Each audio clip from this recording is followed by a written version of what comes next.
नमस्कार मित्रांनो, जर तुम्ही मल्लिकार्जुन ज्योतिर्लिंगला जाण्याची योजना करत असाल तर हा आहे तुमच्यासाठी 2 दिवसाचा परफेक्ट प्लॅन. मल्लिकार्जुन ज्योतिर्लिंग वसले आहे आंध्र प्रदेशातील श्रीशैलम येथे, जेथे जाण्यासाठी जवळचे रेल्वे स्टेशन आहे हैदराबाद.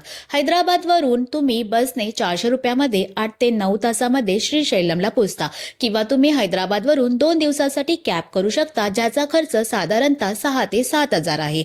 श्रीशैलमकडे जाणारा रस्ता हा घनदाट जंगलातून जातो, त्यामुळे या प्रवासादरम्यान तुम्ही वन्य प्राणी जीवन सुद्धा अनुभवू शकता.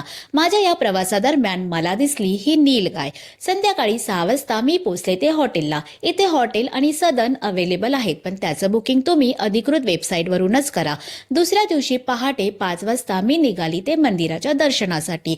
मंदिर दर्शनासाठी अधिकृत वेबसाईट आहे, ज्याचे तुम्ही बुकिंग 1 दिवस आधी करू शकता किंवा इथे काउंटर सुद्धा आहे, जिथून तुम्ही शीघ्र दर्शनाचे पासेस घेऊ शकता, ज्याचे चार्जेस आहेत 300 ते 500 रुपये.